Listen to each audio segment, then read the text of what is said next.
Oh yeah. What up? What up? What up? What up? What up? And what up? And welcome to another week of Journey of a Jackass. And I am your host, Dias Shakur. Yeah, buddy. Listen, got a good one for y'all tonight, man. I got Mr. Two Sides himself coming on. You know what I'm talking about? Recording artist Eddie Lee. You know what I'm talking about? I heard some of his music. I was like, oh man, this dude is fire. You know what I'm saying? You know, I did have some recording artists on here that was kind of, yeah. But my man actually got some bars now, you know what I'm saying? And I've been on a good streak of having some fire artists on here. So yeah, man. But before we get into any of that, I hope everybody's doing good, man. Hope everybody, you know what I'm saying, is back to work. I hope all my government workers is back to work. You know what I'm saying? Get you some money. Y'all got all y'all back pay recouped and all that stuff. You know what I mean? So yeah, I do. I hope that yeah, everybody's good to go. Hope y'all kids is doing good in school. You know what I'm talking about? But we got a recording artist out here, right? Over here. They call himself Mr. Two Sides. Mr. Two Sides. So I think it's time for me to tell a story about two sides of the coin. And it's story time with me. All right? Hey. I think that's fair, right? Y'all think that's fair? I think that's fair. Story time with me. Story time with me. All right, so look, I come on here every week. I tell y'all stories about things I've been through. You know what I'm saying? Things I've been through. Sexual experience I have been on. Traveling.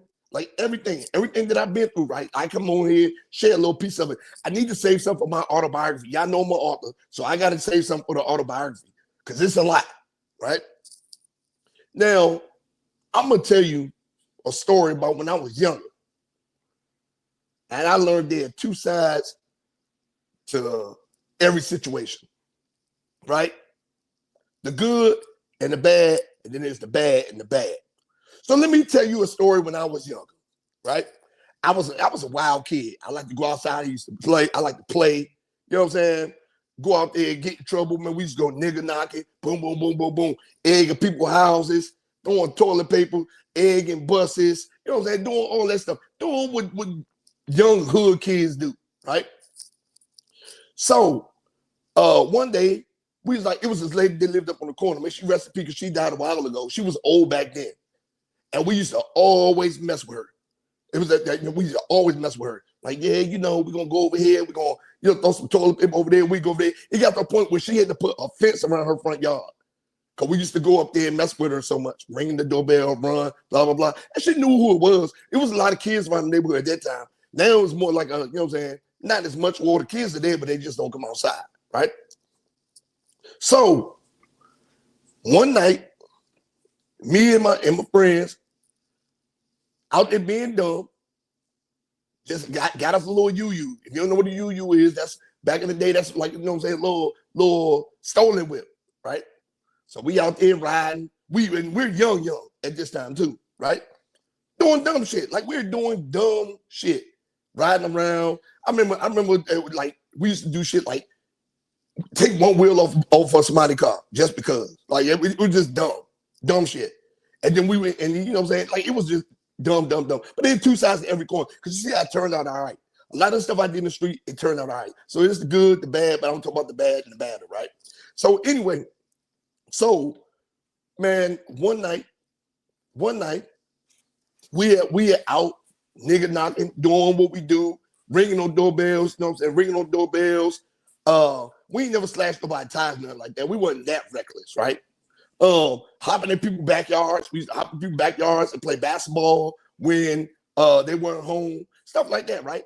So the parents in the neighborhood got fucking tired of it, right? The bad. All of the kids, they brought us in. Hey, we know y'all doing this. We know y'all who's leading the pack. Tell y'all right now, y'all keep it up. They're gonna be repercussions, right? They're gonna be repercussions. I'm like, then we all looking at each other like, yeah, all right. You know what I'm saying? Okay, cool. So the parents had a talk. They keep fucking around, whoop their ass, right? The bad. But I mean, it is still discipline, right? So we was messing with the strike one. We was messing with the lady that lived up on the corner, messing with her like real bad. After she got her fence and everything, it was like an electric fence. We used to stick stuff in there to short the fence out. Like it was crazy, right? So anyway, she seen us in a little UU driving down the street, right? In the back of the car with the trunk open. It was 3 of us sitting in the trunk, speeding up and down the street, doing dumb shit. Like it was people in the car, and we were sitting in the trunk with our feet hanging out and stuff like this. So guess what she did? She called one of the neighbors. Guess what the neighbor was? The neighbor was a police officer. He came outside, he seen us, hopped in his police car, turned the lights on. We was like, oh shit. We tried to disperse. He said, y'all better stop right where the fuck y'all at right now. What the fuck y'all think y'all doing? Blah, blah, blah, et cetera, et cetera, et cetera, right? So he said, you know what? Come on. He put all of us in his car. The driver, like, you know what I'm saying? At least we didn't go to jail for the car being stolen. He just told us to turn the car off, take the key. He took the keys. It's like, okay, cool. So he put us in the car. Went to one by one of the houses of everybody that was in the car, right? He's like, yeah, I just caught him doing this. I don't know where they got the car from, et cetera, et cetera, et cetera. I ain't gonna say his name, but one of the parents up there in the circle where the lady on the corner lived said, oh yeah, bring him in the house. Brought him in the house. Brought him in the house. He said, didn't we just have this conversation with y'all? All of us got the belt. From him, all of us got the belt, right? Strike 2. So we got caught by the police officer, right? He could have took us to jail, but he didn't. The car got wound up getting impounded and all that stuff, right? So strike 2, we got the belt from him, right? Now this is when things get worse. He take us home. You know what I'm saying? Because me and one of my little brothers was with me. Take us home. We get in the house. Guess what who waiting on? Our mom waiting on the switch. Waiting with the switch. Beat our motherfucking ass. Wars. Whack, whack, whack, whack, whack, whack, whack. Now take y'all ass in there, go eat, and you know what I'm saying, go in y'all room. Man, we was scared as hell. Like, oh man, she gonna tell dad. When dad get home, we gonna get our ass beat again, right? She get home, he gets home, and stuff like that. He said, she's like, now y'all gonna get the tub. Y'all gonna get the tub. Like, all right. I go in one tub. You know what I'm saying? My brother goes in the other tub. Pops walked in there with the motherfucking extension cord wrapped in his hand. Whap, y'all ain't riding these cars and following. Wore my ass up, welt my legs up, wore me out. When I say wore me out, wore me out. I was like, God damn, this is bad, right? Really, really bad. Man, so I got 3 beatings in one day, right? Because we want to be out there playing around doing dumb shit. Now, that's the bad part. This is the worst part. This is the worst part, right? The person who called that we had took, we was riding around in, right? I go to school the next day. When I get to school the next day, I get jumped by the kid that of the parents, the car we took. I get jumped by the kid and a bunch of his friends. So we at school, we fighting for our life. Boom, boom, boom, boom, boom. Situations get worse. I get suspended for school. I get suspended from school. They be like, no, blah, blah, blah. I was like, I was defending myself. Like, no, we seen you over there fighting. They was trying to expel me. Shit just got worse. So I'm sitting there. I already got welted legs. I already got beat with a belt. I already got beat with a switch. Then I get my ass beat at school because they was jumping me, right? I was like, damn, man, this is some bullshit. So from worse, it gets the worst. I get home. I get put on punishment. Can't go outside, can't do nothing. As a little kid, you know, that shit's the worst. Next thing you know, my dad gets home. I told him, explained to him what happened. He said, okay, cool. Right? He goes over there, apologizes to them about the car and all that stuff. He says, hey, I apologize. He won't do it again. But just so you know, go on upstairs and get your belt. He let the person whoop my ass in front of him. He said, all right, have you had enough? Have you had enough? Yeah. So that was, I wouldn't say that's the last time I did some dumb shit, but that was the last time I did some dumb shit while my dad was in the house, right? Because I got jumped, I got in a bunch of fights after that, and it was way worse. Things were way worse, but this was one of them instances where there were two sides. There was a good, because I turned out all right from all of the ass whoopings and the discipline, but it was bad because everybody got a chance to beat my ass, even my classmates. And that shit just got worse after their parents with my ass riding around in their car. Kids, YNs, let this be a lesson to you.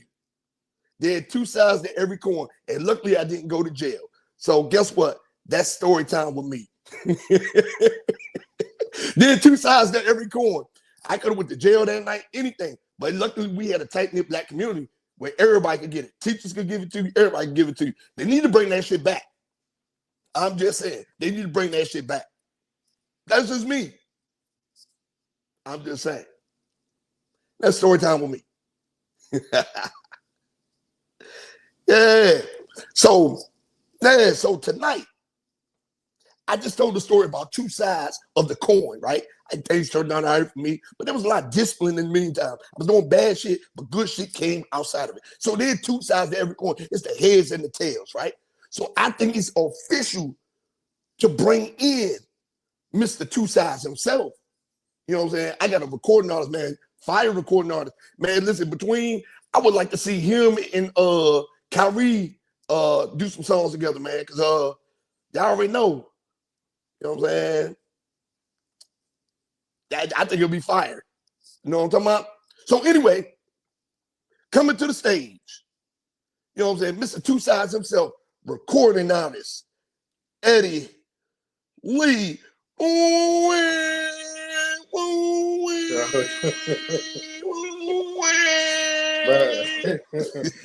I thought my butt whoopings as a kid was bad, bro. Jesus. It's like, y'all want to play outside? Hey, you want a piece? Come on over here. We're gonna make sure he won't do it again. Trust me. And man, and then I remember my dad tried to have us on that some Michael Jackson discipline. We was getting a new driveway put in, and we was getting a new driveway put in. He had us moving bricks and shit from one end to the other. I was like, God damn. He said, "What you say, son? What you say?"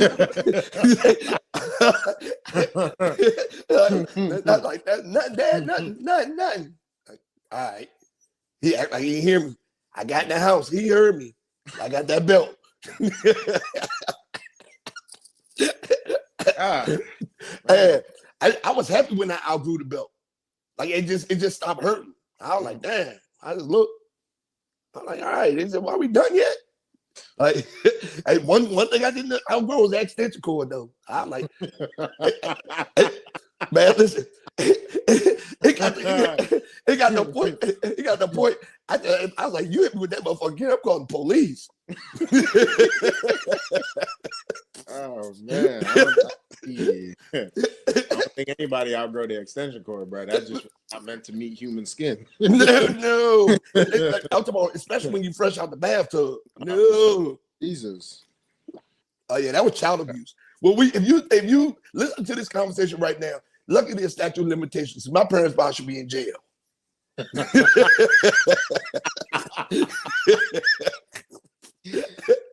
Oh man. Hey man, so look, welcome to the show, Mr. Two Sides. Tell everybody who you are, man. Eddie Lee, aka Mr. Two Sides. I'm a recording artist out of the DMV, specifically Woodbridge, Virginia. I am a rapper, hip hop artist. I can't sing, but I put the auto tune on from time to time. And man, I'm the life of the party. I like to make music that makes people either have a good time or sit back and think and be like, dang, what you actually trying to say and stuff. So yeah, man. So Woodbridge is having a little surge out there because Shabuzi from there. Like, yeah, you know what I'm saying? Yeah, you know what I'm saying? You know what I'm saying? I didn't know. Yeah, that's what I'm saying.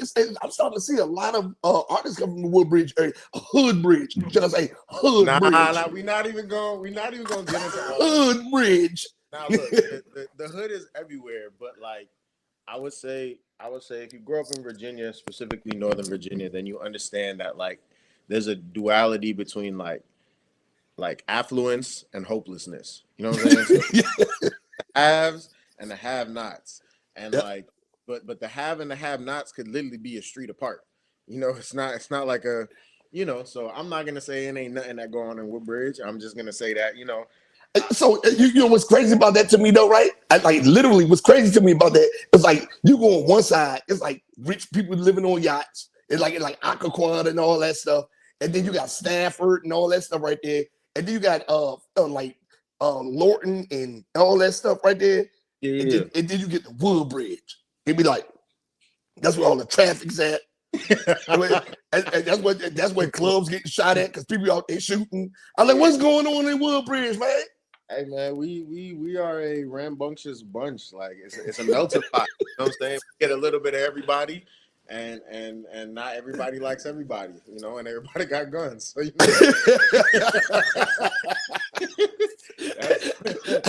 Hey, that's just what it is, man. But y'all are producing quality products from out of there though. Especially the people that they're actually getting out or staying on a purpose and peace, right? yeah. So and how long you been doing music, man? For myself, I've been a recording artist since 2021, so it's been like 4 going on 5 years. But I've been writing for artists for at least 10 plus years now. That's where I started at. I was never really looking to take the artist route. I was more so trying to play the background, be a songwriter, you know what I'm saying, get these records off. But like, I am a very, very active oppositional person to the word no. And you Yeah, tell me no long enough, I'm gonna just figure it out for myself. So I got yeah, to that point where I was like, man, let me see if I can make some of these records work. And hopefully by making it work, I can get more writing opportunities, which is what happened. But at the same time, it's like, well, I started stepping into the artist wave and I don't necessarily want to give it up. So, you know. yeah. And look, and I'm gonna tell you, a lot of artists take that route. So now I can with you being a writer, right? Because I'm a writer too. Like I used to be in the music game and all that stuff, right? So with you being a writer, you sat in rooms with other artists. You sat in rooms with other artists and stuff right there, and you heard them recite your lyrics. That didn't make you say no. Why am I giving this to them? Right? You never had no experience like that. Nah, because like I've always been a team player. Like I just want the best for the product, you know? So if somebody can get this to the masses, why would I be mad at that? You know what I'm saying? And I'm gonna get paid for it. Like so it was because that also wasn't like that wasn't my mindset at the time because that's not how I was thinking about it at all. It's just like, hey, the more people I work with, the more I can start cultivating sounds, the more I can get more opportunities and stuff like that. So it was never really like oh, this is my lyrics. It was like, yo, this is our song. And that's kind of also how my mentors taught me about it. And only reason I'm asking you about that because a lot of ghostwriters in the game they really never get their just due as an artist. Like remember, like Drake ghostwriter, like where is he now? You feel what I'm saying? Money Long was a writer for a bunch of people, and she just now starting to get her due, like just now. You feel what I'm saying? So that's why I asked you that question. Like, why take the long route when your music is fire? Cause the artist is the last to get a check. Oh yeah, yeah. Hey, You know what I mean? once you split up that 200%, yeah, Yeah, like, yeah, and on top of that, it was like it's grueling and taxing artistry as a whole, trying to be the person yourself. And a lot of times when you're in like the rooms for writing songs and stuff like that, it's not just one genre, so it also allows you to kind of get a break, think different way, have different conversations. And that was really what I loved the most about it, like the conversations behind the music. You uh, can't pay me for it, you know what I'm saying, because you get to see so many different walks of life, how yeah, people kind of like have learned to kind of navigate. And then what I've realized, especially as a writer, is sometimes people can say it in a conversation and have no idea how to make that line that they said sound good on a record. And that's my job. Like, I got to make this line sound good for your life. So sometimes you're not even necessarily writing like your lyrics. You're writing about somebody's life and their experiences. You're just able to paint a picture in that way that yeah. they necessarily be able to do for themselves all the time. You know. Now I kind of agree with you in that aspect because one of my favorite parts of my journey was watching some of the producers I dealt with in the beginning and watch how they evolve. Like, you know what I'm saying? Like, I had in the very beginning, when I was doing music, I had David Knox doing my production, and then now here he is. He's a Grammy award-winning producer now. You know what I'm saying? I seen his whole journey from Avalon Studios to House Studios to being out in LA. Like, I seen his journey. I seen some of the studio owners. I seen their journey from recording in their closet to actually owning studios where you can shoot recording videos, music videos, and stuff like that. So I agree. The journey, I guess, and then the people that you meet along the journey. Yeah. So yeah, okay. Because you never know where you're about to end up. You can just like, I started here. It's crazy because some of my friends who are also artists and stuff like that, who I was writing for, it's like now we got songs together, and it's like every time something get released, I'd be like, man, I came a long day from them days of the basement, and like just like, we're gonna go do this or do that and stuff like that. So I mean, I love that aspect of it because it's always up to change. So. Yeah, and so how long have you been writing for people? Because you say you only been recording since for 4 years now, 5 years. So how long you been writing for people? I probably started writing seriously in like 2016, 2017. Okay, so you still kind of young in the game. Very. Yeah, I'm still young in the game. But I mean, you got a quality sound behind you, so it didn't take you long to find it. Nah, so I grew up. My pops was a DJ growing up, so that kind of helped because when you're in the DJ space, it's like you're only hearing the hits. You're only hearing the stuff that is like not just broken through, but people have literally lived their life to. So I come from hearing those records over and over and over and over again, being around music, being around all that stuff, and then so by the time I came to like creating my own sound or anything else like that, it was really like, how do I make this sound like the greats in my voice, and that was the hardest part. Cause like when you're just writing, that's easy. Cause you can pull from all these different places that are necessarily not of you. But when it's your own sound, it's like, okay, now I have to take what is actually me and morph it into something that I can hear around the world. You know what I'm saying? So that was the harder part, but so let me ask you this, right? Because you said you had your pops, right? You had your pops and your moms, right? In the house. You had a 2-parent household, right? So now I ask all artists this, right? So do you think you coming from a 2-parent household, does that differentiate you from like a lot of these starving artists that come from single parent households, like single mom households, stuff like that? Do you feel like you have a different kind of structure coming from that in the music game? I think my structure is definitely based on my upbringing, just from like my temperament to stuff is just a little, and my approach is just a little bit more like crossing T's and dotting I's. But I think that one comes from my dad was military, so it's like, I did 20 years in the Army. Yeah, he's Army. So come on, man. We have that side of it, and then my parents are both Caribbean, so there's just a different like manners. So he probably talking shit when he's like, oh, Dad, I want to do music now. Fuck that. What you mean you want to do music? They be kind of off about it. 100%. Now, granted, it was like if I had told my pops like, yo, I'm probably going to do the DJ thing, then it probably wouldn't have been as bad because there's a little bit more of like a easier track to like how you gonna make some bread. But yeah, my parents were that's what I'm saying. When it comes to the whole music thing, so they say you gonna do what? So you gonna be out there with these bitches talking about their booty holes burn and shit. Like, hey, this is what you're doing. This is what you want to be. You want to be doing. You're gonna be walking around wearing purses and shit next. Hey, like I know he was talking shit because he was in the Army, so I know he was talking shit. Sure.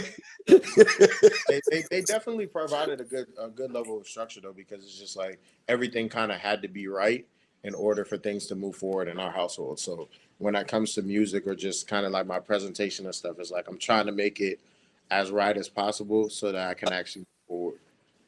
Okay, yeah. Love you, son. My son about to head out. All right. You know what I'm saying? Proud dad moment. Be safe. Now, I would say, so yeah, I understand the structure piece and all stuff. Yeah, like I said, when I remember my son was and started talking one time, like, yeah, I want to do a podcast, Dad. I looked at him, I was like, don't sit your motherfucking ass down. go in there and work on them computers. You know what I'm saying? Especially as sheltered as you want to be, like you don't like talking to people, all this, and all of a sudden you just want to come out here, pop out, and start talking to people all over the country. Like, nah, man, leave that to me. You know what I'm saying? Man. Yeah. So, yeah, that's what's up though, man. Because I ask that all the time, right? Because if you notice, like a lot of these rappers that come from, except for the ones that try to force themselves into the game, right? They try to force themselves into like these gangs and all stuff. But a lot of these people that come from single parent households, they father is like the court system or gangs or the streets, stuff like that. And there's a different kind of struggle because after my dad left, I went to the streets. You feel what I'm saying? I started out, had my toes in and out or whatever case may be. But when he left, I was like, man, I gotta do something. So, but there was a shift in my life, right? So, but you, I say, so I'm saying that to say this: you have a similar kind of hunger in your rhymes. Like, where does that come from? Because you have a similar kind of hunger. Because I want this shit bad. I want this shit like my hunger comes like my hunger comes from the hustle of my upbringing. Like I watched my parents hustle. I watched them. You know what I'm saying? My dad was always telling me, like, look, a 9 to 5 might not always cut it. Like, you got to go out here. You got to be able to make, you got to grind. My mom was very much like, yo, a man is supposed to bring it home. So go figure it out. You know what I'm saying? So, like, their mindset behind that is definitely instilled. I'm the oldest of my family. So that comes with this whole bag of worms. Yeah. And, like. Which island? Which island? Jamaica. Oh, shit. Hey, remember when Living Color? You work 25 hours, 8 days a week. They like, hey, come on, you leave one job, you come home. I have worked at the 7-Eleven, the gas station. I throw a taxi today. I ain't about to go fly a plane. Yep. When I touch down at my destination, I'm going to the chicken factory. What have you done today, you lazy bum? Yep. Stereotype is there. There's a reason why it's there.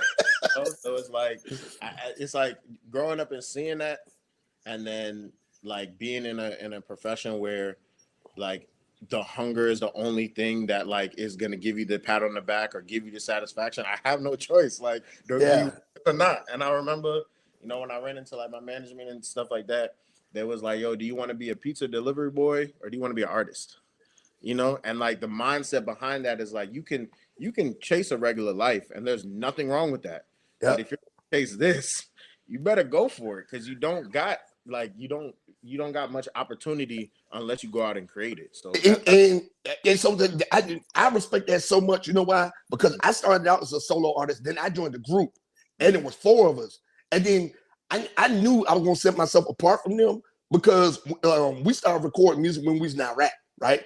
We started recording music, and I was always recording. So for every one song they recorded, I recorded like 4 or 5 songs. I was like, yeah, you know, boom, boom, boom. And then when we got back, I was like, come on, man, it's time to hit the studio.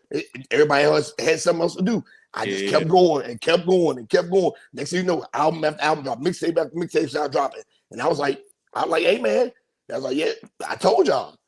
I had the hunger. My hunger was different. And everybody used to tell me that when we started recording the mixtapes, they was like, yeah, man, blah, blah, blah. Like, how come y'all only got y'all got like 4 group songs on here, 4 or 5 group songs. It's 15, 16 songs. We got 4 or 5 group songs. Got them three got a solo song, and then all the rest of the songs is me. Yeah. Hunger, man. You gotta want it. You gotta want it. Right? So now let me ask you this. Would you relocate for your career to take off? I mean, I had to, well, I didn't have to necessarily leave in terms of like where I rest my head all the time, but I've left the DMV. Like it's funny because you asked off camera, like, you know, where have I been at or where have I hiding at? But it's like I didn't start really getting traction on the music until I started leaving, doing shows in North Carolina, doing shows in Atlanta, doing shows in Chicago, because the sound of my music is not the what's the sound right now in the DMV specifically. Man, these niggas be rapping all off beat and shit. I'm like, man, what the fuck is this shit? And then everybody be dancing on beat. I'm like, this shit don't sound good. Turn that shit off. This shit is trash. I'm not gonna lie, it's fire. It's just not what I do. You know what I'm saying? No, I don't like it. So from that perspective, it was like, okay, well, sometimes when you're in those environments, because you're not doing what everybody else is doing, it's not even that they don't like it, it's that they don't want to adjust to the fact that, like, you know, this is what you're doing. But when I go out, it's like the fact that you say, yo, I'm from Virginia and you in Chicago or you in Atlanta, the fact that you came all the way out there, yep. To be like, and you're not the only, but another thing too, because you know that I was born and raised here, but I left there on my time in the army and I moved back up this way, right? So one of the things I noticed that there is amongst the rappers up here, there's a crab in the bucket mentality. They would rather battle each other instead of helping each other out, right? But to your point, Wale had to leave. He really didn't get no buzz out here till we started going all over the place, going overseas, stuff like that, right? What's old buddy name? Logic. Logic was here. Logic had to leave. You know what I'm saying? What's old buddy? He was on tour with Pusha T. I forgot his name, but Lloyd Banks from New Carrollton, Corday from Suitland. Yeah, yeah. You know what I'm saying? Like, but they was young. You know what I'm saying? Whatever case when they left, but you see what I'm saying? They had to leave, and then when Corday left, it was easy to win his city. A little bit more competition up here. I'm trying to think of old buddy name because he go hard. But he was on tour with Pusha T. Mm-hmm. Dang, I forgot. It's not Jid, but it's dang, because he from Greenbelt. Hold on. Let me look this up right now. Hold on now. Hold on. Let me look this up real quick. Let me look, because I know IDK. That's his name. IDK. Okay. Yeah, IDK. Rico Nasty had to leave. Yeah, Rico Nasty, and she's fire. Super fire. Super fire. She had to leave. Right. So it was like, would you permanently relocate for your music to take off? Oh yeah, 100%. 100%. I mean, I think the Virginia DMV, like it gives a structure, and it's always nice to kind of like be back. But most of the times when I'm actually doing shows, I'm not here. Trying to do something local, but like, you know, it because like most of my listeners, even if you go on like the back end of my stuff, most of my listeners is Chicago, Texas, LA. Yeah. Already knowing, you know. Yeah. And you know what's crazy though? And then one of the things is too up here, some of these guys that do be having like events, stuff like that, like the open mics and all stuff, they be trying to charge artists to perform. I'm like, why not give the locals the platform? Get it how you live, because I also think that, like, at least from when I have those conversations about people being charged and stuff like that, they're trying to weed people out and they're trying to figure out the best way. And sometimes the easiest best way is $1. You know, like because like some people like now it's because like whether it's $25, $50, whatever. How bad do you want it? You know what I'm saying? How bad do you want it? Yeah. And sometimes you don't even have to do the quality test or anything else like that. It's like put $1 in front of somebody. If I ain't got it right now, well, I'll catch you when I have it, or I might not even. Yeah, I'm gonna say because a lot of these niggas be lying about having money. They be broke. Hey man, broke is a mindset, not a dollar amount. Hey, very true. Well, they got that too.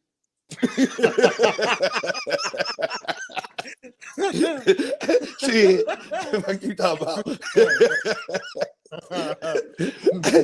Now, have you been approached by any major labels trying to bring you in? Yeah, but mainly for like sync opportunities, getting my music placed, things of that nature. So like it'll be companies that have affiliates with major labels. Sometimes I think about going that route, but then other times I look at it from the standpoint of like I've already figured out so much by myself that I would rather just put a bigger team together and really try to, because I don't necessarily know as I go forth like how big I necessarily want it to be. You know what I'm saying? I might figure out my fan base and be able to move around how I want to move around. I don't necessarily have to be the largest in the world. That's what Tech Nine did. Yeah. That's what Tech Nine. Yeah, Tech Nine went. He found his people, and that was that. That's what Don Tripp and them did. Yeah, Currency did it. They went and found their people, and it's like, okay, this is what I'm going to do. Yeah. So I think the independent route also kind of offers me the opportunity to like collaborate exactly who I want to collaborate without having to do the whole, red tape and all that stuff. Yeah, all that bullshit to come with it. Oh, we gotta get this. We gotta get all this stuff done. Blah blah blah. Like, man, I just want to do the goddamn song. Yeah, for sure. So it's a lot. It's a lot more freedom. But like I said, there's still politics on this side of it too. But yeah, it's the game. It's the game. It's the game. So that now, what are some of your? I saw that you had some Grammy nominations. What are some of your premier accomplishments? Because I did see something in there about some Grammy or something. Tell me something. I got a Grammy consideration for 95 Cruising, which was dropped at the beginning of this year on You Chose the Wrong Side too. That's probably my biggest song to date, just from the standpoint of like impact. That was the first time that like it went from like, oh, you do music to like, yo, who is this? And that so like that was dope because specifically that record came out 2 years after the initial recording. You know what I'm saying? And when I wrote it, I was like, yo, I think I have something. So to see was it good enough to make the Jamaican parents smile? Even with that, bro, they just seen me perform live this year. What? First time them seeing me live, and it was crazy because it was a Mother's Day show, so it was clean. Thank you. I didn't want to get hit with that switch. I'm good. Yeah. Go get the switch. And yeah, so like the good part about it is like with certain records that I've been able to share with them, it's been well received from the standpoint of like they can listen to it, but my parents weren't really impressed until like I brought home my first like paid check from a show. Then it was like, oh, okay, like, all right, it ain't for nothing. Yeah. I'm like, you're doing something good. Yeah, Now go find a job. Yeah. But it's been more of that where it's like the Grammy consideration was crazy. And then 2 years ago we hit number 6 on the hip hop charts for iTunes. So seeing a project literally in front of like artists like Drake, and we was competing with Young Jeezy, and we was tagging him and everything. Like, yo, just let us break the top 5, bro, because he did that joint where they be dropping like 6 versions of the album. I'm like, bro, I just want to crack it. I don't even need it for a long time. Just let it. You know what I'm saying? But and that is major. That is major. We stayed on the chart for about a week and a half, and like I couldn't wrap my mind around what was happening. You know what I'm saying? Like, when it first kind of started, because the difference between the charts and like streams is like the charts is all dictated by sales. You know what I'm saying? So it's less sales to get on the chart than most people think. So I was just like, when it first hit it, I was just texting it to everybody like, look, buy it, please. Like, I just want to see how high this can go. You know what I'm saying? So when we got to like 22, we was like, all right, we good. Then we got to 11 and we like, hold on. You know what I'm saying? Then we got to 9 and I'm like, yo, this is crazy. When we got to 6, I think I texted people from high school. I'm telling you right now, getting in the top 10 on the chart, that's major. That is major. Yeah, that's crazy. It was insane. And I'm surprised at that point in time your phone was blowing up. Like, you feel what I'm saying? It was blowing up, but it was also like it was kind of like so internal because music is small and huge at the same time. You know what I'm saying? So it's like I would say what that moment did was have people take my art seriously, to where it's like, all right, we can't discredit that there is an appeal here. It may not be our cup of tea, but it can get brewed. You know what I'm saying? So that's kind of how I looked at it. Where it was like that was just the first moment. So to come back a couple years later and get a Grammy consideration is like that's huge. That's major. you know. And there are millions of artists in this country, right? But the issue with the game right now is that everybody sound the same.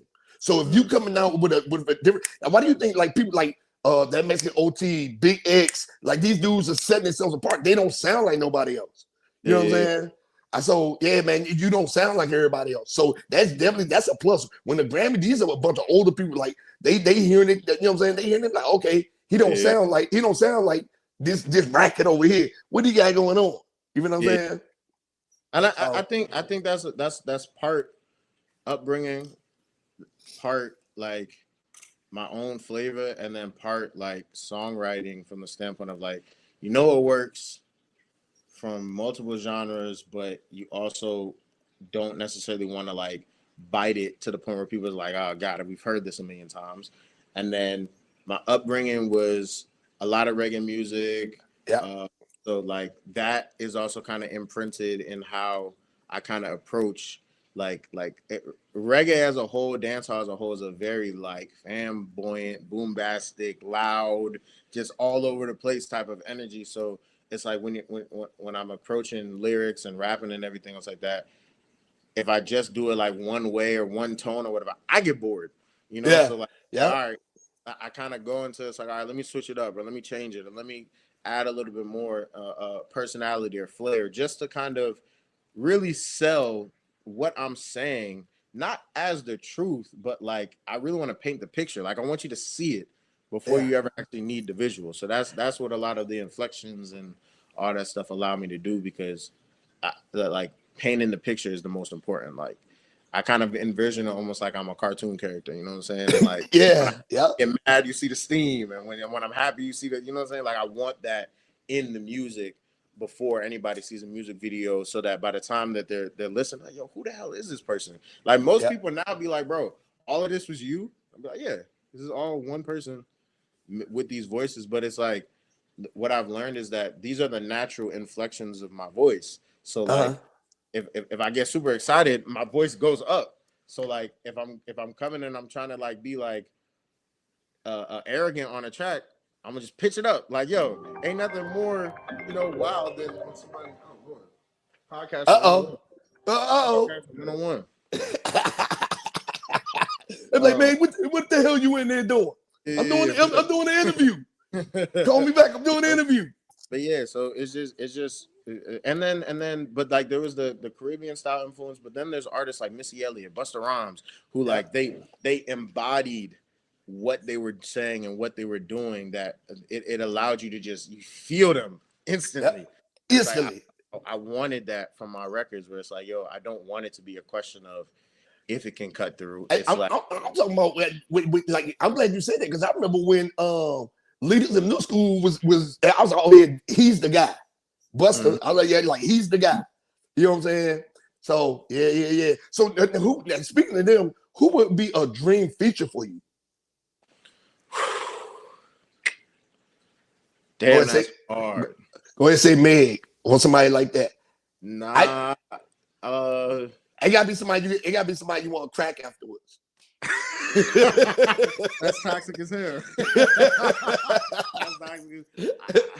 I'll do a male and female feature. I think a male feature that is like dream is probably like either Isaiah Rashad, or he dope. Yeah, or like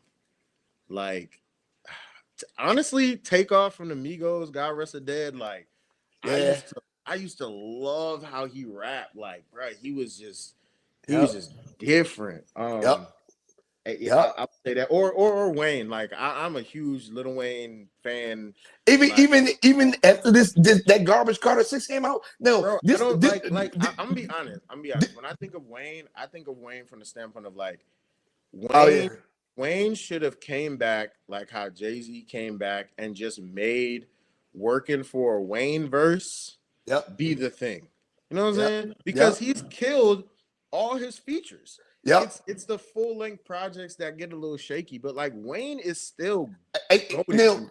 now, I'm telling you, this summer was the best summer of adult contemporary hip hop we had in a long time. We got Wayne, the Clips, we got two Benny Butcher albums, we got Nori album, we got Memphis Bleak, we got 2 Chainz, Ray Clay. Like this was the summer of adult contemporary hip hop. Wale. Wale. You know what I'm saying? And then out of all these albums I just named, he had the worst one of the summer. Yeah, it was you know. And there was some other ones too that I missed, but there was a lot of great adult contemporary. Don Tripp and what's old buddy name to be with Don Tripp? They had Don Tripp had an album come out. The Devil I Know, that came out. I was like, dang man, the old niggas is out here rapping again. West Side Gun had an album come out. Conway the Machine had an album come out. I was like, yeah, that was Raekwon and Ghostface had albums come out this summer. Mm-hmm. I was like, the old niggas out here rapping again.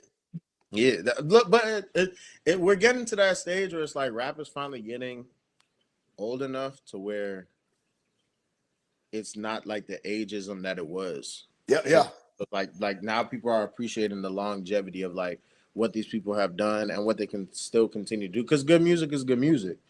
And I think this just me because like I said, I'm in the older age group. There are some young artists I like. I like Jid.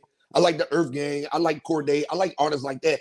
I like La Russell. You know what I'm saying? I like people like that, whatever case may be. But I think as a whole, the music industry has been on decline because I think people are tired of hearing the same thing, the same tunes, the same, you know what I'm saying, the same garbage.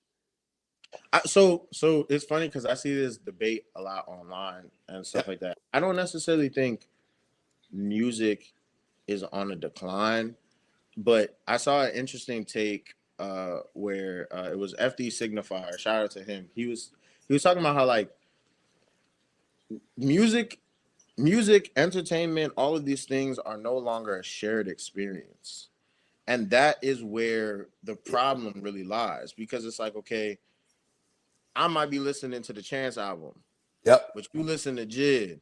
So it's like, I may tell you about the Chance and you tell me about the Jid, but we not talking to each other about the same exact experience, which is why when you saw like the battle last year between Drake and Kendrick, it's like, it was a shared experience for everybody. That's why it was so big. Like they literally was the only thing that people was trying to talk about, hear about, from pop culture to black culture to mainstream, like wherever you were, all over the world. It's all over the world.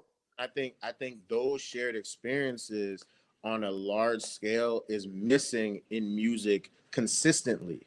You know what I'm saying? But it also showed that it can still happen. It sucks that it only happened from a beef standpoint. Not to say that I fuck with the beef, but I'm saying if it's only happening in that realm, that's what's going to make it a negative thing, because when we need these opportunities outside of that, we need these eyes outside of that, and that can be a bit difficult. So because I think what's the name? That's why I think Jim Jones was poking the bear with Nas so much.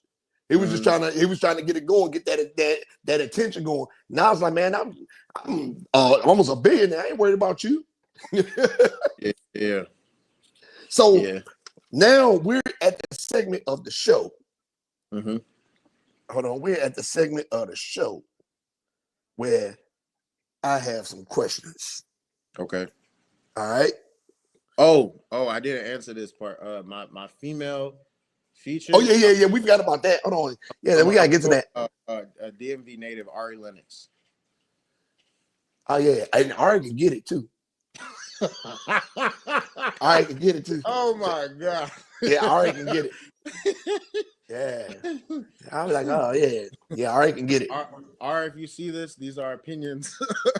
And these ain't no goddamn opinions. All right, you can get it. And this make it in front of your face. Old niggas need love too. You hear me? Oh my gosh. All right. So here we are. We're going to get to this part of the show where I have some questions. All right, bet for sure. All right. Stretch it out. Okay. Question number 1. Mm-hmm. You're a recording artist. You're a writer. You make great music. Phenomenal music. Would you share a cell with Diddy for a week for your career to take off?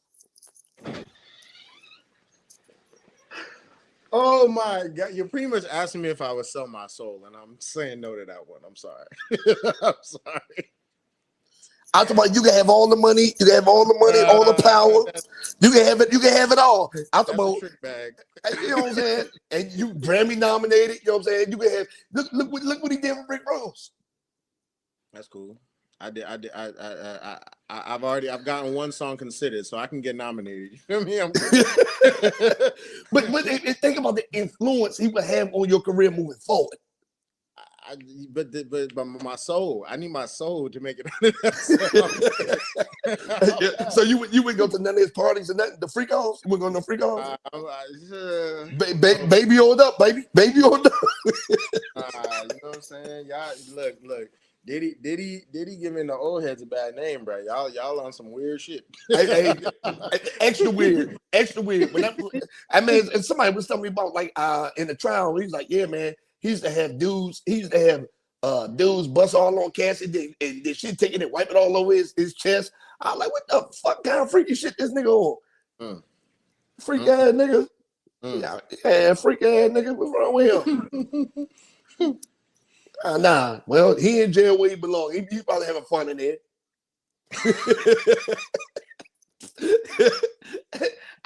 His bunkmate, his bunkmate is enjoying these 3 years he got. All right, next question. What superpower would you use to influence your music movement? If you had any superpower, what would it be that you would use to influence your music movement? Flying for sure. Why flying? Because I love to lead people on a high. So if I could pick up the building, you know what I'm saying? Just fly them all the way up there. You feel me? While I'm performing, that'd be fire. You know what I'm saying? That's crazy. So why would I want to come there and you might be sitting there, you start getting this song, you drop the whole fucking stadium, the whole building. We just get destroyed. Everybody just dies. That'll be your first and last concert doing that shit. not mind control, not none of that. Yeah, no. I said I'm gonna leave you on a high. I didn't say you was gonna make it home. It was like, yeah, did you guys have a good time tonight? I'm glad you did. Goodbye. Just let the motherfucking building drop. I'm like, oh shit, you take it up too high, you might destroy the earth. For sure. Okay, next question. Right, you're a man in the entertainment industry. You're a man in the entertainment industry. You know, like Grammy considered and all that stuff. Would you marry a porn star?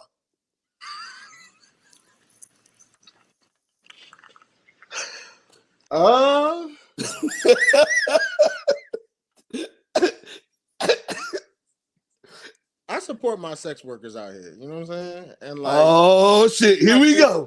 Nowadays with OnlyFans, you never know who's a porn star. So you know, I might already have one of my you know what I'm saying? My itinerary. Hey man, you see that soccer nigga just took Tiana Trump off the market. Bro, he left. we've been watching her gobble up meat for like last 10 years. God damn. Hey man, you know, I She, tell you this: as long as your confidence is there, it don't matter what you got in your arm. Hey man, that motherfucker, she went over there and sucked the soul out that nigga. It's like that shit. We getting married, but you ain't gotta do porn no more. Just do this shit for me. I don't know about marrying no porn star. I fuck a bitch on the streets with a lot of bodies because I don't know about those. I don't know about them. But if I could go on OnlyFans and find you fucking bitch, I don't want you. That's crazy. That's crazy. I feel like something in that is just not adding up. I just can't see it. Your old lady had a long day of work sucking dick, and she come on and try to kiss you in the mouth. You can be okay with that? I mean, she's gonna brush it. I'm not trying to disrespect you, you know what I'm saying? But like that's a job. Work is work. You know what I'm saying? That's like saying if you marry a stripper or if you know what I'm saying? And strippers are different though. Strippers are different though, because a lot of them hoes be stripping just for. Now let me tell you, I don't even be going to strip clubs like that. I only go for like food. Last time I went to a strip club, I just went for a veggie burger. My niggas was in there tricking off money. They like, baby, you want to dance? I said, bitch, just go give me some ketchup for my fries. I don't want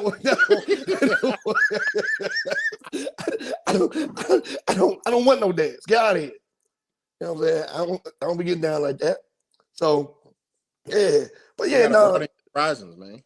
Yeah, man, come on, man. I done been in some strip clubs now. I done a lot of freaky shit. You better listen to this show. I done a lot of freaky shit in my life. But so okay then, but that's what I'm trying to say. So you done freaky shit in your life, but marrying a porn star is not the question? Yeah, man, I ain't marrying no porn star, man. I like my bitches without internet footage. So it's the footage that's the problem. Hey, I'm like, come on, baby, we're going to the movies tonight. I'd rather be like two niggas from a neighborhood, like, man, I just seen Keisha with some new niggas, blah, blah, blah. The one we ran the train on 5 years ago. I'd rather just be them two niggas than me and my old lady going. It'd be like the whole movie theater recognizes who she is. I got you. Out of sight, out of mind. Of mind, yeah. Be a hoe on your own.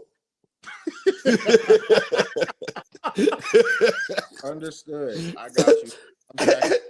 I'm tracking with you. Now when I crack, fucking right, I'm gonna crack. Yeah, I got damn Tiana Trump. Shit, baby, come on over here. Come on over here. Girls be saying the bar is in hell. Yeah, I like that. Come on, baby. Come on over here, and you know what I'm saying? Take my soul now. I'm gonna let you do that. All right. Next question. Uh-huh. If you was a survivor of a plane crash, how long would you go before you start eating the dead people?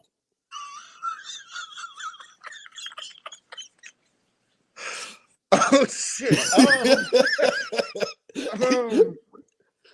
Yo, that's crazy. You know what I'm saying? Once rigor mortar set in, the meat ain't no good no more. Gotta put the ass cheeks in the refrigerator, baby. Bro, I think I would scour the entire island for food before I go try to munch on no people, bro. I'm good. How to fish. I know how to build fires and stuff. I'm good. I think I'll be all right. You sure? Yeah, I think I'll be all right. I ain't gonna lie. I might turn straight cannibal. Like some niggas might still be alive. I still be trying to eat them. Like it's just my legs are broke. I just can't move. I don't give a fuck. Sewing the fuck out that leg. Sewing the fuck off a piece of that joint. God. Straight cannibalism. Nah. I don't know if I can see myself even attempting something like that. You seen the movie about the people that crashed in the mountains and they had to eat ass cheeks and shit? No. Oh yeah, man. The plane crashed. The plane crashed and it broke in half, and then people were thrown all over the mountain and stuff like that. And they was running out of food, so they buried the bodies. They buried the bodies, whatever case may be. And they was like, well, we're out of food. And they was like, and then a finger was like hanging out the snow. They looked. They said, well, what do you think? John is right there. The nigga's like, we can't eat John. Dude was already over there shoveling them out. That's crazy. That shit was based on a true story too. Yup. They shoveling them out. They eating the ass and titties, man. And thighs. You got some weird OnlyFans history. I'll tell you that much. I know why you don't want to see them videos. I don't want to see the videos, man. Nah. Okay, so we're gonna do one word association. I bet. I'm gonna say somebody's name, and you just gotta say one word. How do you feel about that person? Okay. First person, Taraji P. Henson. Underrated. I agree. That's a good one. Very, very underrated. I like her eyes too. Something about her eyes. They just draw you in. Nah, for sure. They do. They draw you in. Okay. Anyway. Okay. Next, Project Pat. Goated. Yeah. So now I'm glad you said that, right? Because I feel like Project Pat.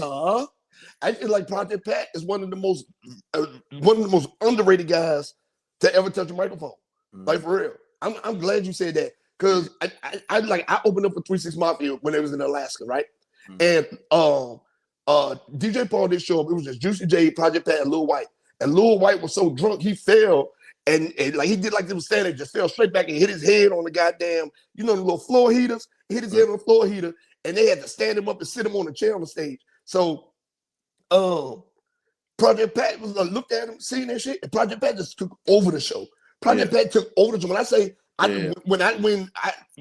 when I go to see Project Pat perform, like he takes over the show. For sure. Yeah, so I'm glad you said that because I feel like I can still go listen to Mr. Don't Play right now. All right, Young Miami. Sensational. Young Miami? Yeah, sensational. She like getting peed on by Diddy. Ain't nothing sensational about that. You like seeing ass cheeks get ate out of the snow.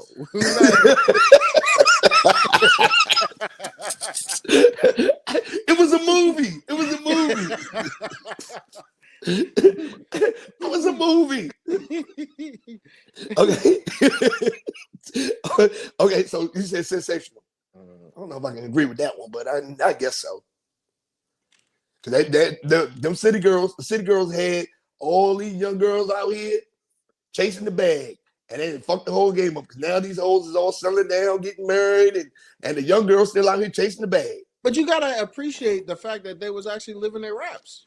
Yeah, for real. No, yeah, for real. They was actually living their raps. I can't be mad if you tell them the truth. Hey, they was like this. They was talking about they baby daddies and all that stuff. I'm like, no, they just really do got baby daddies. They be getting fluid out. So, all right. Yeah, I'm just saying. Okay, I agree. I agree with that one. I don't agree with sensational, but I agree with that point. All right. Elon Musk.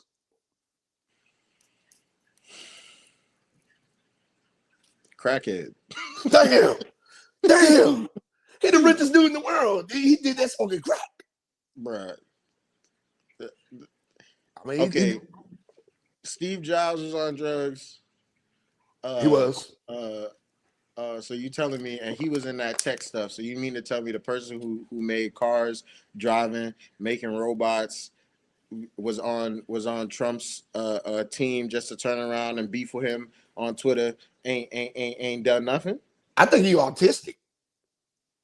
Even better.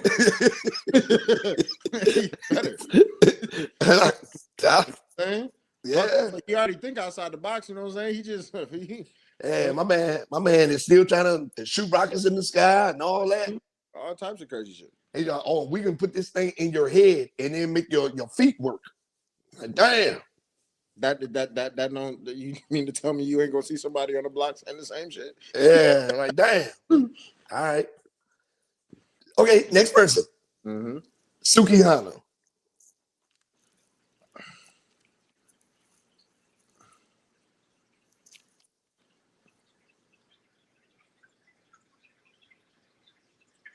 Intriguing. I was gonna say freaky, but yeah, that's I ain't gonna Suki with Suki Hana. I think one of the things with her, I mean, she a freak ass bitch, but I think one of the best things that she is doing is she's keeping her kids. Like people, you really don't see her kids. She got 3 kids, and you'll never know it because she keeps them well protected away from the spotlight. Yeah, so, but shit, I mean, what's up, Suki? Tell me what it is, what it ain't. I thought you just said you ain't trying to be with no porn stars. I didn't say I was gonna marry her now.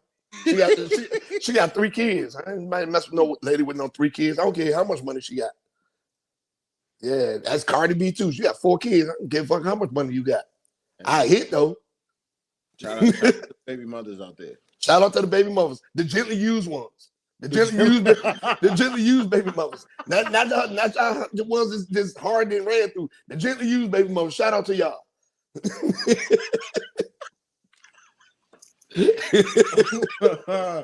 Oh my god!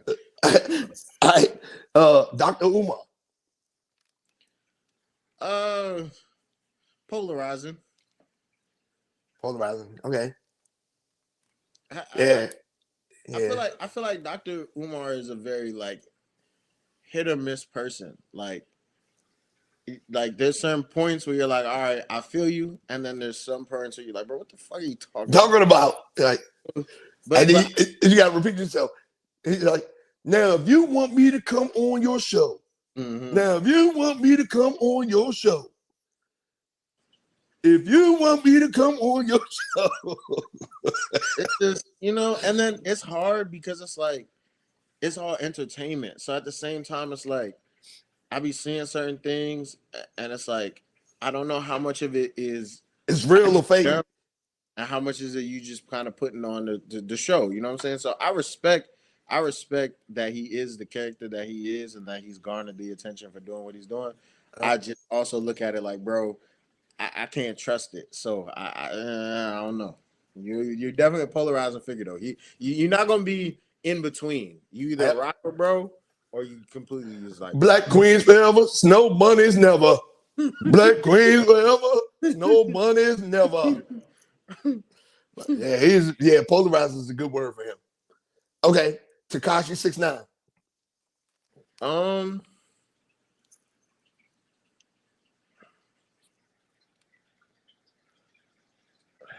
Destructive. Yeah, that's a good one. Cause he took down a whole crime syndicate. That's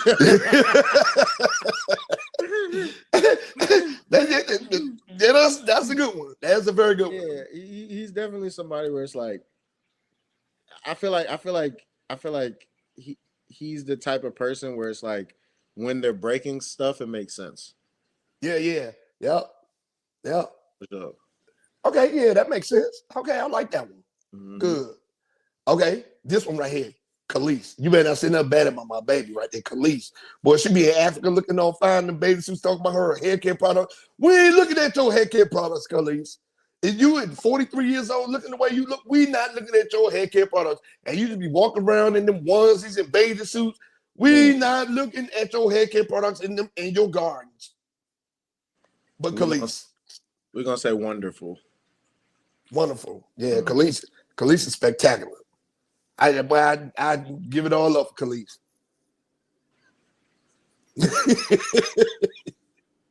Now there hasn't been a woman that you haven't said you wouldn't yet. So I'm trying to figure out where the line is. No, not Suki or Young Miami.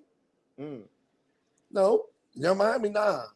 Suki, nah, she got them kids. I said I would hit. That's what I'm saying. No, it's different with Khalees though. Khalees, I'm like, that's bending the knee. Yeah, Khalees, Khalees coming up. Yeah, Khalees coming home to meet moms. Okay. I'm like, baby, I'm an empty nester too. Your kids gone, my kids gone. Yeah, let's go. All right, Jim Jones.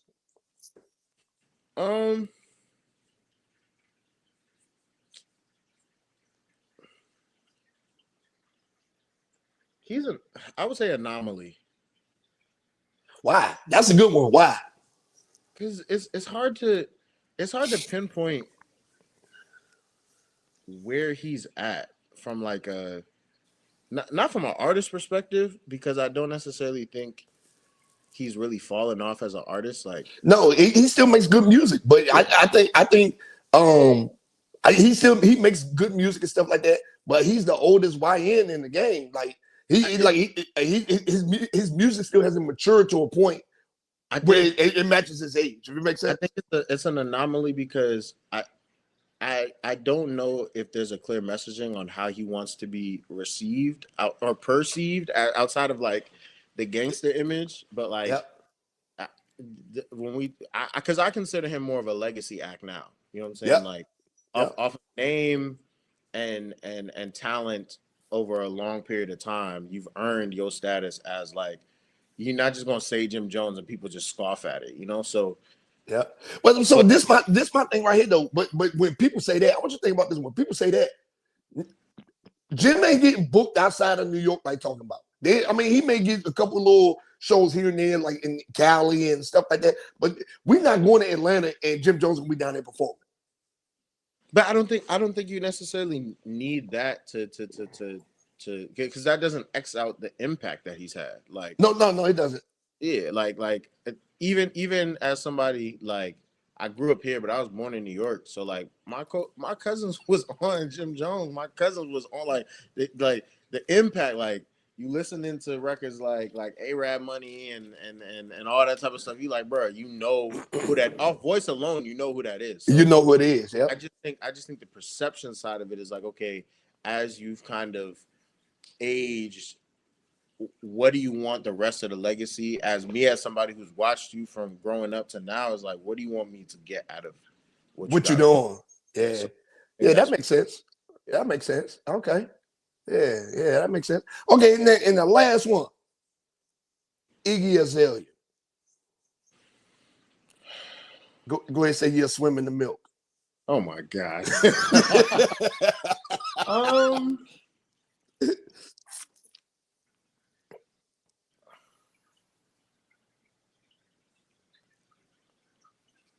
She making more money off of OnlyFans than music. I would say I feel like she's a caricature. So I would use that word. Like the music and like how she kind of came in the game and all of those type of things, it was like a planned mission, like you were put here for this specific thing. Mm-hmm.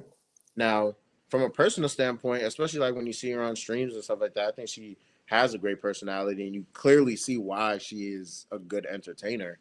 Yep. I don't see the thing for me personally. So I never saw it, and that's just me. Only thing I saw was a white girl with a natural fat ass, right? No, for real. And then they broke records for her, and they tried to put it in front of people, and it was received for a short amount of time. Mm-hmm. It was received for a short amount of time, but people looked at him more as a sex symbol than an artist.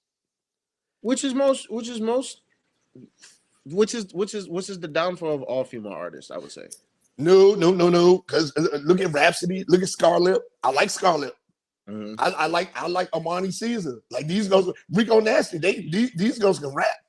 No, it's not. I'm not saying regardless of talent level. Like regardless of talent level, there's always going to be a sexualization, I think, put on female artists, female entertainers, female, whether they're in movies, modeling. Like, okay, for instance, Angela Reese play basketball, but every time I hop on Twitter or Spaces or anything, they talking about what outfit she got on, how thick she looks, so on and so forth. Like, I feel like that is just a plight that female entertainers face.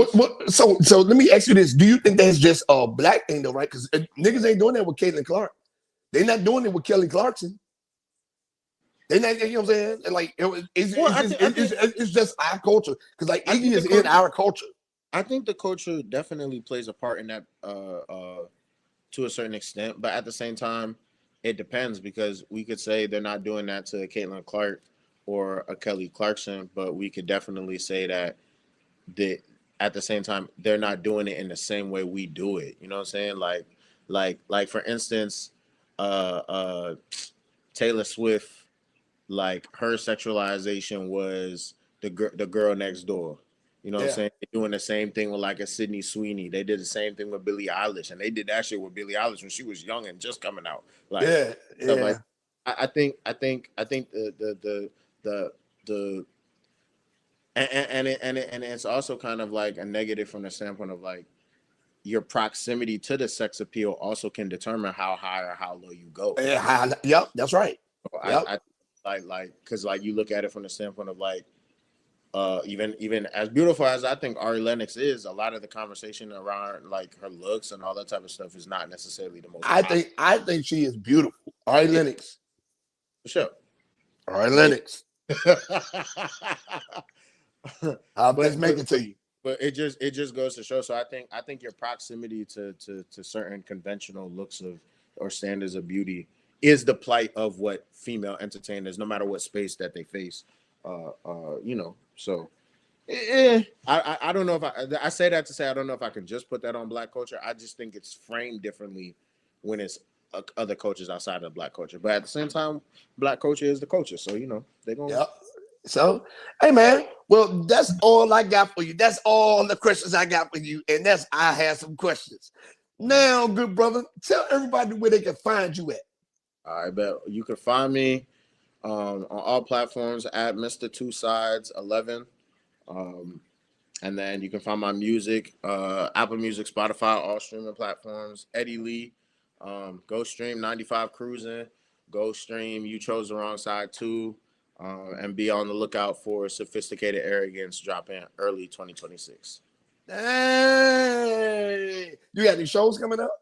I'm actually planning on all my shows for next year now. How we're kind of doing that stuff. So we're in the planning process of that. But for this year, I'm done with. Well, let me know. You know, I pop out. You know, I always pop out support. I come out there. I've been doing little street interviews and stuff. Okay, that's a bet. I got you. Yeah, man. But look, it was great having you on the show tonight, man. You know what I'm saying? I really, really appreciate it, man. I had a good time tonight. You know what I'm saying? But you know, I got to get this show rolling. For sure, my man. But I appreciate you, man. Hey, thank you, brother. Peace. Peace. Oh man, that was a great interview, man. Great interview. Man, good brother right there, man. Good brother. All right. So now we're gonna move on to the community events. Community events. Community events. Community events. The Small Business Expo. The Small Business Expo. November 29th, meaning this weekend, November 29th, at the Capital Clubhouse, 3033 Waldorf Marketplace, Waldorf, 20663. Now, this event is going to have hundreds of small businesses in it, authors, lipstick people. They're going to have clothing wearing there. They're going to be selling furniture. They may be selling people. I don't know. All right. So we're literally this event is always phenomenal. Hundreds of vendors, also, you know what I'm saying, vendors from all over the area coming in there. They're gonna be selling cupcakes, they're gonna be selling everything, candles, you name it, deodorant, beard oil, combs, dolls, you name it, scarves, like you name it, it's gonna be in there. All right.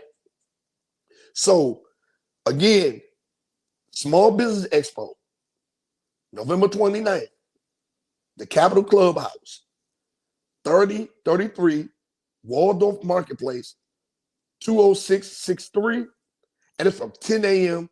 to 4 p.m. this Saturday. So make sure y'all go out and check it out, all right? Support. Because it's going to be something in there that you want, all right? And that's my community event. Now we're going to get into the read of the week. All right, y'all. Read of the week. So the read of the week this week is Timbuktu, right? So I've been reading up on Mansa Musa. If y'all don't know who he is, he was the richest man to ever walk the face of this earth, right? Mansa Musa, African guy from Timbuktu, right? So, and Mansa Musa was like rich, filthy rich. He led the world in trade, gold. He developed the biggest cities in the world. You know what I'm saying? Like he was a rich guy. Like the richest dude that ever touched earth was Mansa Musa, right? So that's a little bit of history for y'all. And he was black, African guy. So the name of the city was Timbuktu. So right now I'm reading a book called Timbuktu, and it describes how lavish the lands were and how nobody could penetrate their fortresses and all that stuff, and how people migrated there to be a part of the civilization. All right. So Timbuktu is the read of the week. And they have tons of books about Timbuktu and Mansa Musa. If y'all don't know who Mansa Musa is, I tell you right now, check it out, right? Read up on him. The richest man that no one ever heard of, pretty much. So, yeah. And that's my read of the week. Now, y'all know we're at my favorite segment of the show. Favorite segment of the show. Favorite segment of the show. Favorite segment of the show. All right. So look, I'm gonna tell y'all this right now. I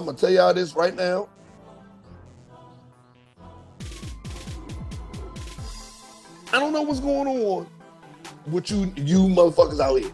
Hear me clearly. I don't know what's going on with y'all, man. All right. Listen. The world we live in is a crazy place.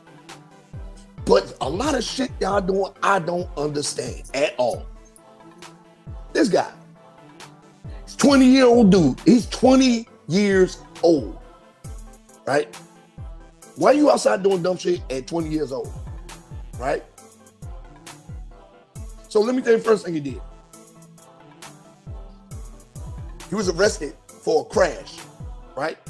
At 20 years old and charged with DUI. So he was drunk. And guess what they found on him? Weed. So he was drunk and he had weed on him at 20 years old. Now, he's a Georgia man. So in Georgia, I don't think weed is legal in Georgia. I mean, I don't know. Is it legal in Georgia? I don't know, right? But I know drinking and driving is. And drinking as a minor is illegal, right? So he crashed his vehicle.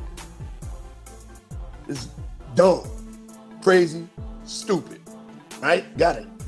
Dumbass. I do understand that it takes men longer to mature. And there are always cases of it. Hence this. Boom, boom, boom. Hence that. It's always, it is what it is, right? It takes us longer to catch our stride, but we always do. So I have a couple questions. Where's this man's mentorship at? This young man's mentorship. Where's his guidance? Why is he not in college? Why is he not at work? What is he doing?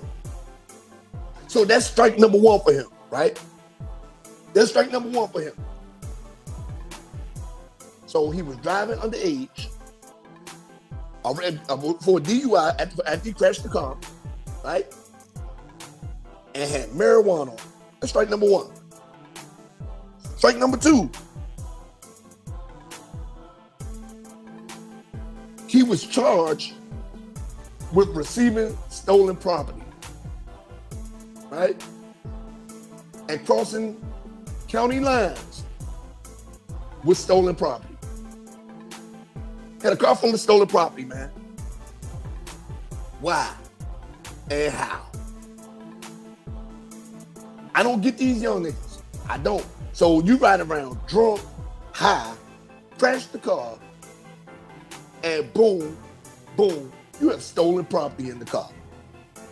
Luckily, the car wasn't stolen. See, young men like this deserve prison. Maybe it would help him out, right? I don't hope he don't get long, but just long enough to get his shit together. Because he's like, fuck this.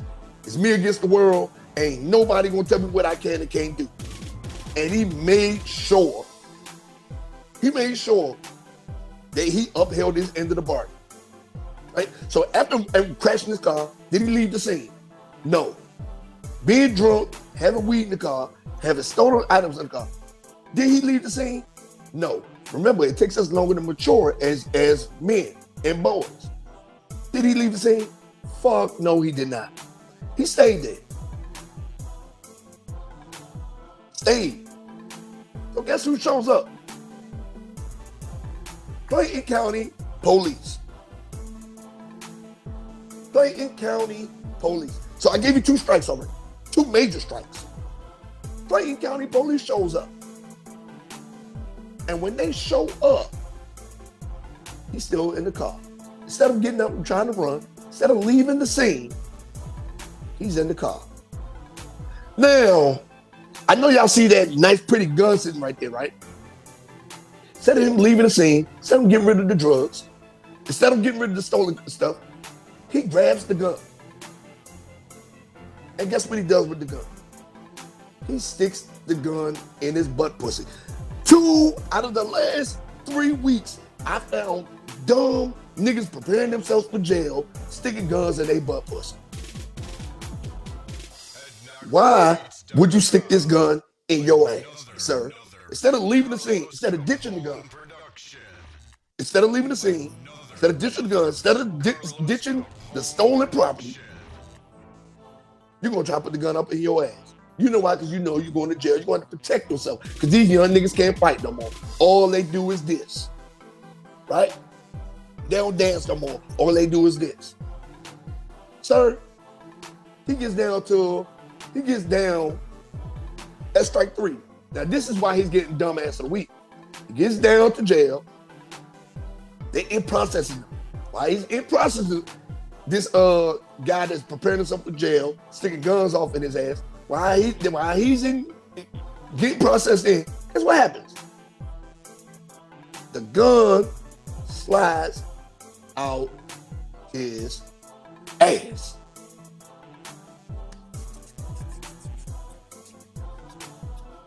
The gun slides out his ass. So he goes in there, gun falls out his ass, police slam him to the ground, boom, reenact the scene. Police slam him to the ground. Gun, grab the gun. Escort his loose booty ass to the motherfucking cell. They run the numbers on the fucking gun, and the fucking gun was stolen. The fucking gun was stolen. So not only did he have stolen shit in the car, not only was he drunk and had weed in the car, not only did he crash the car, right? But this motherfucker put a stolen gun up his ass. Where y'all find these niggas at? This is a whole different kind of breed of nigga out here. What the fuck is going on? This is a different kind of breed of nigga. 2 out of the last 3 weeks, niggas have tried to put guns up in their ass because they know when they go to jail, they can't fight. You know what happened to niggas in jail that can't fight? They get their butt taken. But apparently his is big enough to take the pound. Right? So my dumbass of the week this week is going to a 20-year-old Mandani Koumare. I don't know if I said your name right. And I don't give a fuck if I did or didn't. All I know is that your ass is stupid. You about to go in jail. And sir, if you're putting guns in your ass right now, there's gonna be some big motherfucking forearms holding baby apples, ready to go off in your ass and getting there. No Diddy. It's waiting on you. Only thing you did was prepare yourself for the inevitable. And for that shit, you'll get dumbass of the week. Fuck is you talking about, fucking stupid? Stole the gun. Could have got rid of the gun. Could have got rid of the weed. Could have got rid of the stolen shit in the car. But did he? No. I'm putting this gun in my ass. He's going to jail with me. How long you thought he was going to keep that gun in his ass, man? You can't make this shit up. And he's only 20. He's only 20. Fuck. And that's my dumb ass of the week. Fucking stupid. It gets easier and easier every week. Easier and easier every week. I'm telling y'all. Now look, tonight was a great show. Phenomenal show. I had a great time tonight. It was phenomenal. Man, y'all make sure y'all check out Eddie Lee, man. Make sure y'all check out Eddie Lee. Support everything he got going on. Very, very dope artist, man. You know what I'm talking about? Now next week, I have a DJ coming on. Then I have some a jazz band coming on. I actually have a live jazz band coming on. Then I have a couple live interviews, in-person interviews coming up. So we about to get a little bit more of that too, okay? Now I want to thank everybody that's been supporting me. I appreciate y'all and thank y'all so much. Now with that being said, I'll see y'all next week and get the fuck out of here. Yeah.